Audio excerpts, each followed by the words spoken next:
எனக்கு அவரை பார்க்கணும். பார்க்கலாம், நோ ப்ராப்ளம். உங்களுக்கு ஒண்ணும் இல்ல, நீங்க நல்லா தான் இருக்கீங்க. சில விட்டமின் டேப்லெட்ஸ் மட்டும் எழுதி கொடுக்கறேன், அதை ரெகுலரா சாப்பிடுங்க. Okay doctor.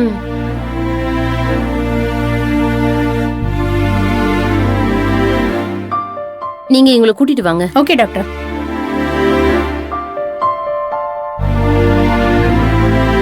டாக்டர், என் வைஃபுக்கு பயப்படுற மாதிரி எதுவும் இல்ல? Nothing to worry. பசி மயக்கத்துல கான்ஷியஸ் இல்லாம கீழே விழுந்துட்டாங்க, மத்தபடி சீரியஸா எதுவும் இல்ல. தேங்க்ஸ் டாக்டர், ரொம்ப தேங்க்ஸ்.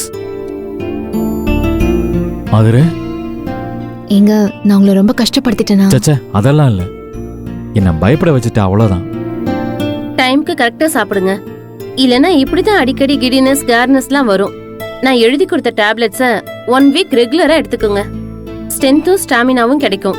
பட் டைம்க்கு கரெக்டா சாப்பிடணும், அது மஸ்ட். எங்க டாக்டர் சொன்னா கேட்டாதானே? டைமுக்கு எப்பவும் சாப்பிடுறதே இல்ல. அதுவும் இந்த ஆடி மாசம் ஆரம்பிச்சிருச்சா, எப்ப பார்த்தாலும் விரதம் வேண்டுதல்னு சாப்பிடாம வேலை பார்த்துட்டு இருக்கா. காலையில இருந்து பச்சை தண்ணி கூட குடிக்காம மத்தியானம் ஒரு பொழுதுதான் சாப்பிடுறது.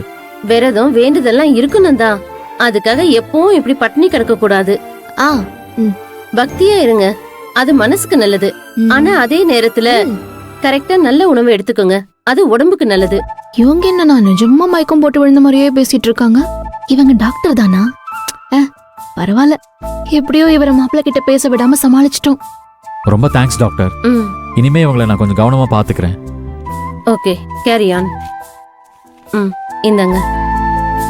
ஃபீஸ் எவ்வளவு டாக்டர்? 500. சிஸ்டர் கிட்ட கொடுத்துருங்க.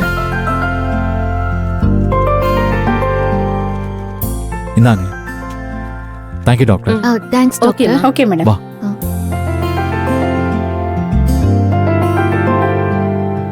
இதுக்குதான் கோயிலுக்கு போறதுக்கு முன்னாடி சாப்பிட்டு கிளம்பலான்னு சொன்னேன். ஆனா நான் குளிச்சுட்டு வந்து கிளம்புற நேரத்துல கோயில லேட் ஆயிரும், நட சாத்திடுவாங்கன்னு சொல்லி கோயிலுக்கு போயிட்டு வந்து சாப்பிடலாம்னு சொல்லி சாப்பிடாமே வந்துட்டேன். அதான் இப்படி மயக்கம் போட்டு விழுந்துட்டேன். அதெல்லாம் ஒண்ணும் இல்ல. அதெல்லாம் இல்லையா? அப்ப நீ மயக்கம் போட்டு விழுந்ததுக்கு வேற என்ன காரணம்? அது வெயில்ல வந்தோமா, அதான் முடியல, மயக்கம் போட்டு விழுந்துட்டேன். நீ என்னவோ சர்வ சாதாரணமா சொல்ற, ஆனா நீ மயக்கம் போட்டு விழுந்ததும் நான் பதறினதும் துடிச்சதும் எனக்கு மட்டும்தான் தெரியும். ஒரு நிமிஷம் எனக்கு கையும் ஓடல காலும் ஓடல, தெரியுமா? சாரிங்க. சரி விடு, இங்க இருந்து ஒரு ஆட்டோ பிடிச்சு வீட்டுக்கு போயிரு, சரியா? ஏன் நீங்க எங்க போறீங்க? மேடம், நீங்க பாட்டுக்கு மயக்கம் போட்டு விழுந்துட்டீங்க. உங்களை நான் பைக்ல உட்கார வச்சு எப்படி ஹாஸ்பிட்டல் கூட்டிட்டு வர முடியும்? அதனால ஆட்டோ பிடிச்சு தான் கூட்டிட்டு வந்தேன். நம்ம பைக்கு நீ மயங்கி விழுந்த இடத்துலயே ஓரமா நிக்குது. நான் போய் அதை எடுத்துட்டு அப்படியே வீட்டுக்கு வந்துடுறேன், சரியா? சரி ஓகேங்க, நீங்க பார்த்து பத்திரமா போயிட்டு வாங்க. சரி சரி, நான் உனக்கு ஒரு ஆட்டோ பிடிச்சு கொடுத்துட்டு கிளம்புறேன், வா. அதெல்லாம் ஒண்ணு வேண்டாங்க, நான் பாத்துக்கிறேன். நீங்க சீக்கிரம் போய் பைக் எடுத்துக்கிட்டு காலகாலத்துல வீட்டுக்கு வந்து சேருங்க. சரி, நீயும் ஜாக்கிரதையா வீட்டுக்கு போ. கவனம் என்ன? ஓகேங்க, பாய்.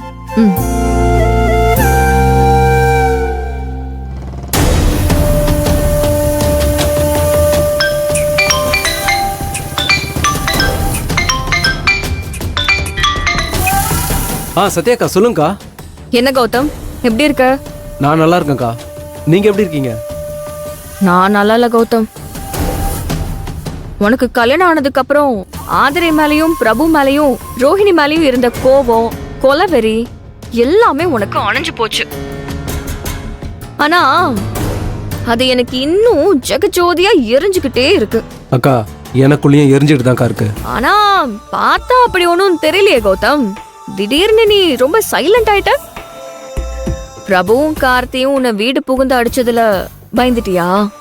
இதுக்கப்புறம் ரோஹிணிய டிஸ்டர்ப் பண்ண கூடாதுன்னு ஒதுங்கி நிக்கிறியா? என்னக்கா, என்னை பத்தி நல்லா தெரிஞ்சும் இப்படி கேக்குறீங்களே.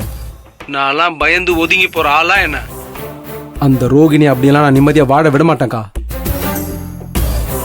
அவளை சாகிற வரைக்கும் டார்ச்சர் பண்ணி அந்த ஆதிரையும் பிரபுவையும் அழ வச்சுட்டே இருக்கணும் தான் என்னோட ஒரே லட்சியம்க்கா. இந்த லட்சியம் நிறைவேற நீ என்ன பண்ணணும்? என்ன பண்ணணும்னு கேட்காதீங்கக்கா, என்ன பண்ணணும்னு சொல்லுங்க. சொன்னா செய்வியா? சந்தேகமே வேணாக்கா, நீங்க சொல்றது எவ்வளவு ரிஸ்கா இருந்தாலும் கண்டிப்பா நான் அதை செய்வேன். ஓகே, இப்ப நான் சொல்ல போறது என் அத்தை இருக்காங்கல்ல, அதான் சொர்ணத்தை, அவங்க சொன்ன ஐடியா தான். அத நான் உன்கிட்ட சொல்றேன். நீ அத அப்படியே ஸ்ட்ரிக்ட்டா ஃபாலோ பண்ணனா இந்த குடும்பத்துக்குள்ள பெரிய அணுகுண்டியே தூக்கி போடலாம். சரிக்கா, சூப்பர். என்ன பண்ணணும்னு மட்டும் சொல்லுங்க. நாளைக்கு உன் பொண்டாட்டி வேல்விழிய கூட்டிட்டு நீ எங்க வீட்டுக்கு விருந்துக்கு வா. அக்கா, நீங்க என்னக்கா சொல்றீங்க? அந்த வீட்டுக்கு நான் எப்படிக்கா விருந்துக்கு வர்றது? ஆமா கௌதம், என்ன நீ முழுசா சொல்ல விடு. அதுக்கு வேண்டிய எல்லா அரேஞ்ச்மெண்ட்ஸையும் நான் பக்காவா பண்றேன். நீ வேள்வெளி கூடவே இங்க வந்தனா உன் கூட சந்தோஷமா வாழணும்னு நினைச்ச அந்த ரோஹிணி அத பாப்பா. தான் கூட சந்தோஷமா வாழணும்னு ஆசைப்பட்டவ தான் கண்ணு முன்னாடியே இன்னொருத்தி கூட வாழ்றானேன்னு பார்த்து நொந்து நொந்து வெந்து கடைசில அவ அழுதே செத்தே போயிருவா. நீயும் வேல்விழியும் இங்க விருந்துக்கு வந்தீங்கன்னா அத வச்சு ரோஹிணிய ட்ரிகர் பண்ணி நம்ம ஒரு பெரிய பிரச்சனைய ஸ்டார்ட் பண்ணிடலாம். அந்த பிரச்சனை ஒரு முடிவுக்கு வரப்ப இந்த வீட்ல கண்டிப்பா ஒரு விக்கெட் நம்ம காலி பண்ணிடலாம்.